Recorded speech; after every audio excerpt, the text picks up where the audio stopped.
Well, hello lads, I welcome you all to a new video. Today we are playing another Team Traitor mod, and this time it's Doki Doki Shutter Time Rewind. Now enough talking and let's get right into it. I shall of course once again be Atazoth. And let's see. Akane. Oh, why hello there players. When the moon rises in the sky, a night full of drama, passion and the bizarre often waits for you. Good evening and welcome to the show. I am your ardent vixen of love, Akane Kotobuki. You may also know me as the Black Rose. I'm here on behalf of the gentlemen of Team Traitor since they aren't able to greet you themselves. I'll be your guide for the night ahead of us of twists, turns and love. So tell me players, how far are you willing to go save someone you love? Would you jump in front of a train for them? Would you tear down the sky for them? Would you perhaps risk breaking all the rules of time and space? Have I got a story for you then? A cycle full of love and loss between two star-crossed lovers across time. Almost like a modern Romeo and Juliet, but with a bit of magic involved. And minus Leonardo DiCaprio, of course. Anyways, let me just ask you one last question before we get started. Have you ever heard of the tragedy of Terracos the Tyrant? A young man struggling with his feelings and depression gets to hear it for himself. When he's sent back in time to save a girl he keeps telling himself doesn't mean anything to him. If that's the case, love, then why are you willing to mess with the flow of time itself just to save her life? Mixed signal smash? Love sure can be amusing, can't it? There's no telling what a person is willing to do in the name of love. They might do something so outrageous, all logic and reason go out the window. Or they might even find the inner strength in themselves they never knew they had. Anyway, why don't we get on with the show? I bet you're all just dying to see what's in store for all of you. I cannot speak, Jesus Christ. I'll catch you later, my forlorn heart. Is there a forlorn heart reference? Ayo. Damn.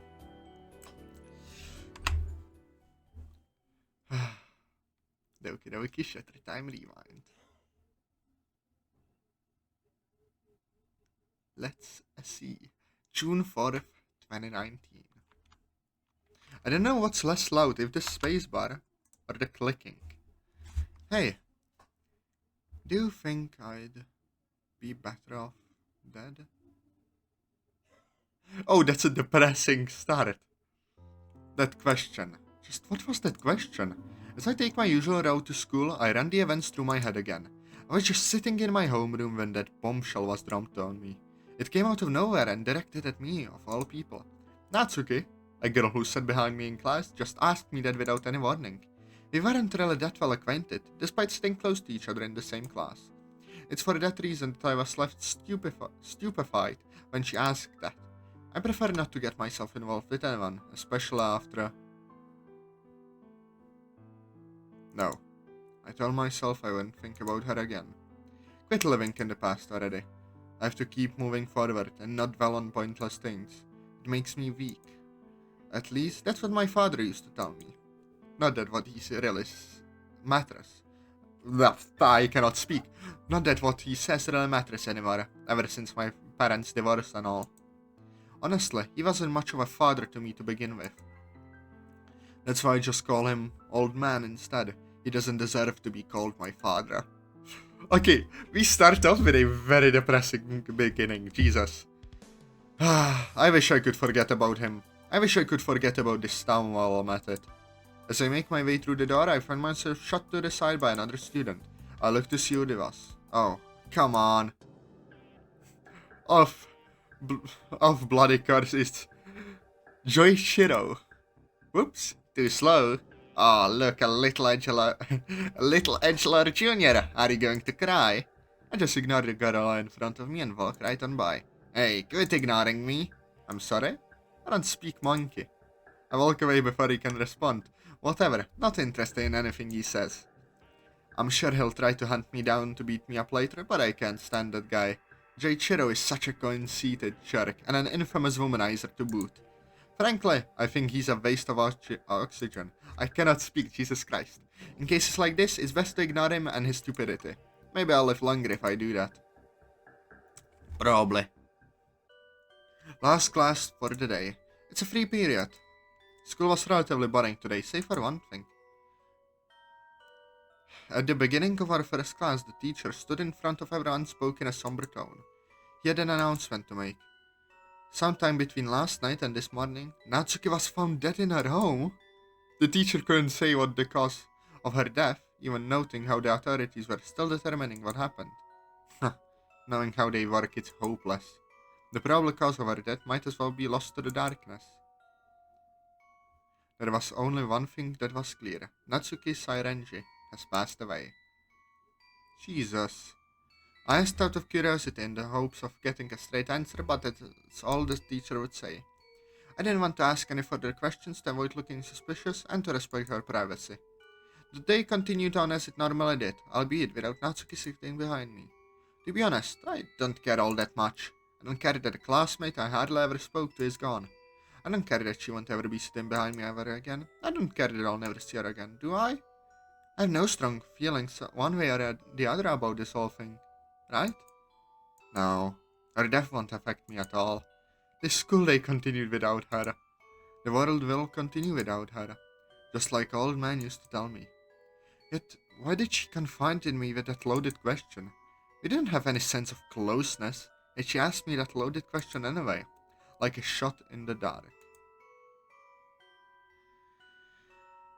Okay, that's... Whew. Okay, great, we start off things with a teenage girl. I guess you could say shouting for help, in quotes. Her last shot in the dark, since she's obviously, I guess, suicidal. And we, well, not the player, but Atazoth, didn't say anything. Jesus. A soft laugh pulls me from my thoughts and back to reality. Why, hello there, Atazoth. You're looking rather down in the dumps today. Penny for your thoughts? I'm fine, thanks. Amy Shido. Just another girl in my class, and it's something about her rubs me the wrong way. A side note, I dislike her design. I don't know, her face is just... I don't like her face, that's all. I've never spoken to her, nor has she ever spoken to me. This might be the first time she's approached me like this. From what I understand, she and Natsuki spoke to each other a lot. I'm not sure if they were friends, rivals, or something else entirely. Considering how their relationship didn't affect me, I never questioned anything. Not my business, so not my place to poke around. Oh, I don't know. That doesn't sound like someone who's feeling fine. If something is bothering you, then just tell me already. This is the first time you've ever spoken to me, Amy. What does it matter to you how I'm feeling? Oh, wait, I think I understand now. So then, you're super annoyed at me because I never talk to you, right? Yet here I am shooting the breeze with you out of the blue like everything is sugar-coated rainbows. Something like that, but you didn't answer my question. What does it matter to you how I'm feeling? I don't know, it's just that the whole situation kind of reminds me of something. I raise an eyebrow at her. What is she getting at? Something you're awfully familiar with, if I'm not mistaken. Listen here, you little... Ooh, this tiger has fangs. I like it. You have some nerve even hinting at her to me like it's no big deal. You're right, how insensitive of me. Barely a year has gone by since then, hasn't it? I remained silent. If she's trying to piss me off, you can bet it's working. Anyway, I came over here because I wanted to ask you for a favor. A favor? Me. Get someone else to do it. I don't owe you a damn thing. I hardly know anything about you outside of your spider fetish. Really? There is no need for a judgment, Atazoth.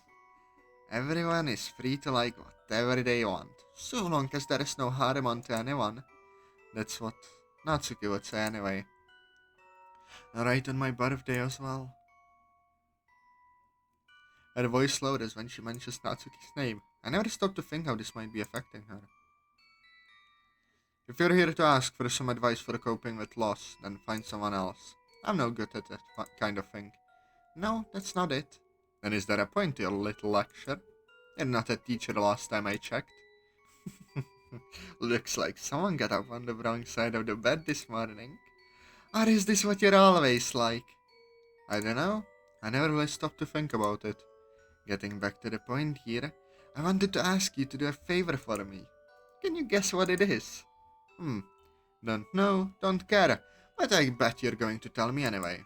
Cut to the chase already or buzz off, you spider-obsessed freak. You're such a jerk. You know that? Huh, wow. Tell me something I don't know. You're such a difficult man. Seriously, worst birthday ever. Anyway, your rudeness aside, I wanted to see if you could help out Nat. You're the only one who can do that.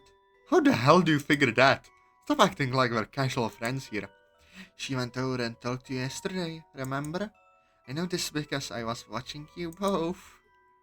Do you stalk people in your free time? Like, bro, what? Just what kind of sick pervert are you? Do you also take pictures of us for those long, lonely nights? For the love of, would you just cut it out already? Seriously, what is with you today? Are you having a bad day, or are you just naturally an insufferable jerk? Who knows? Maybe I'm born with it. You're an idiot. You're a pervert. Anyway, back on topic. Natsuki chose to ask you for help instead of me that day.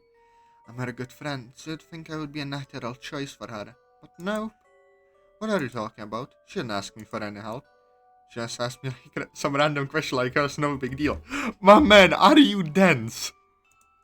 A cryptic as hell kind of question. Is that what happened? I figured as much.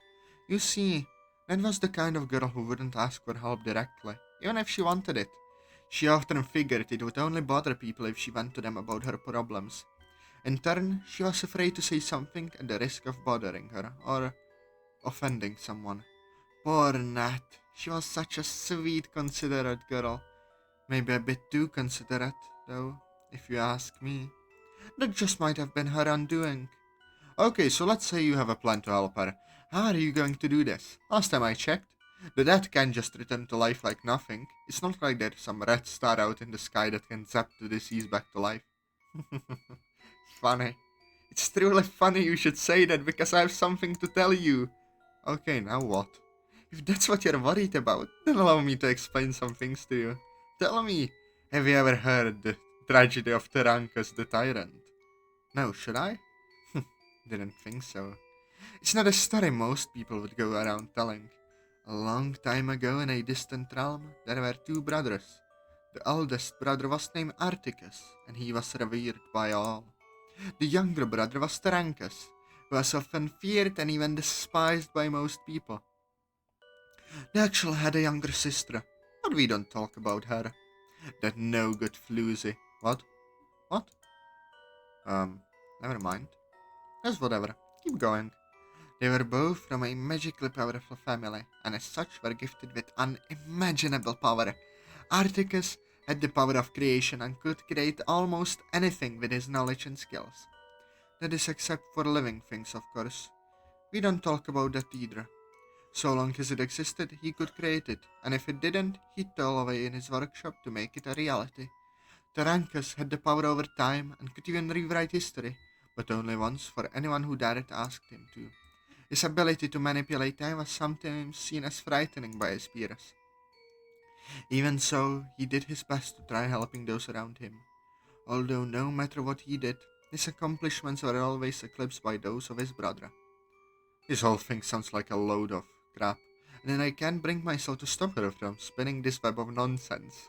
Spinning this web, get it? Haha, aim like spiders. Yes, sir, I'm tired, lads. One day, after a push from his floozy sister, and after experiencing a terrible accident, Terancus descended into madness. At that moment, he had a sudden epiphany. He saw how revered his brother was, and how, despite his best effort, he was seen as an outcast, a potential threat even. In a fit of jealousy and anger, he planned to kill his brother out of revenge and spite upon making this realization. His efforts were thwarted by Articus, who created a prison for him and cast him into a realm beyond human comprehension. A sort of pocket dimension, if you will.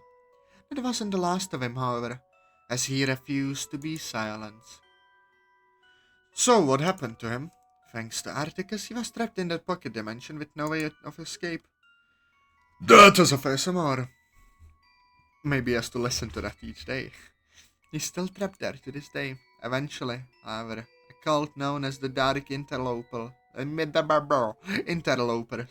made up contact with him. After making a deal, he shared his wisdom of magic and the dark arts with them. The shared knowledge of dark magic is how anyone can make a wish to him. One can simply make a wish to Tarancas so long as the proper ritual is performed. Upon doing so, he will rewrite the past for you once. Should you get greedy with him, then your request is outright denied, in the best case scenario. Depending on how he feels that day, he could do much worse. Believe me when I say, I heard stories of what he can do. It's not pretty. Assuming this isn't just some fairy tale, we're saying this, Tarancas, could actually rewrite time. Yes, but as I said, only at one given point in time per wish. And if more, and you'll be lucky if Tarancas leaves you with all your limbs. There's no way this is real. Oh no, Atazoth. Tarancas exists. So does Articus and that floozy younger sister of theirs. I know this for a fact, as I've met Tarancas myself. Okay, you're one serious freak chick and you need a lot of therapy. But Red, maybe they should send you to the funny farm. Or maybe put you in a box floating down the river. I don't want to hear anything else you have to say to me. Not interested. You've met him too, Atazoth. As I'm walking away from her, I stop in my tracks to look back at Amy. She smiles devilishly at me, her eyes almost beckoning me. What could she mean with that? Before I can ask her, the bell rings, signaling the end of classes for the day. I take a quick glance at the clock, look back over to her, and she signals me to follow her. I don't want to follow her, but then she starts harmonizing her voice. Upon one summer's morning, I left for downtown Bourne, down by the merchant's alley, where I met a soul forlorn, conversing with a young lass, who seemed to be in pain, saying, Atazoth, when you go, I fear you shan't return again. Okay, my singing needs work, Jesus. Whew.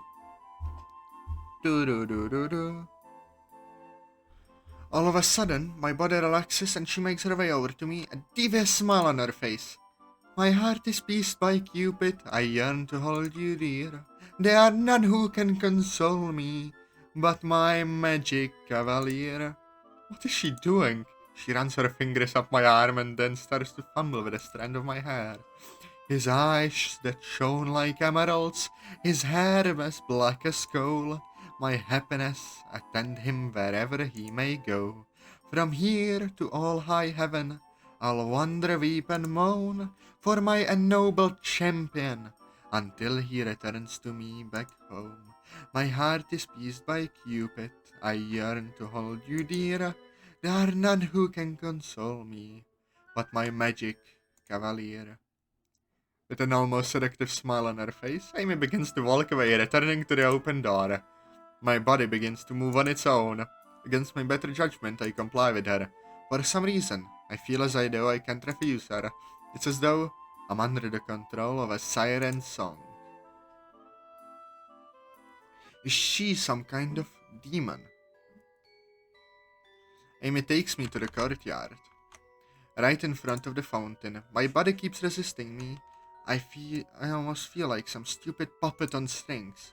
I continue to mindlessly follow her, as if under a trance. I'm snapped out of it when she briefly clears her throat. What the, huh? You no good little... You know what? Whatever. Okay, Amy, enough of this fortune cookie nonsense. What do you want from me? Amy rummages around in her backpack, mumbling to herself. After a few moments, she produces two link bracelets. One gold and one silver. Here we go. These bracelets are known as the Chains of Tarancas, and represent the link between the two brothers. More specifically, the bonds placed on him by Articus when he performed the ritual that imprisoned him. Okay, that's nice and all, but how the hell do you have them then?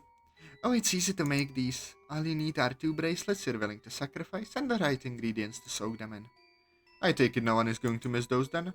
Ooh, my Atazoth, are you concerned about me? No, I could care less what happens to you. Wow, Atazoth, tell me how you really feel. I just want to know what you're getting me into so I don't end up some accomplished whatever rhyme you're cooking up.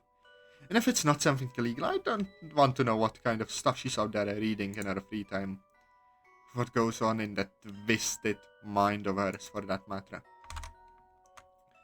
I can assure you what we are doing is not illegal. At least, I don't think it is.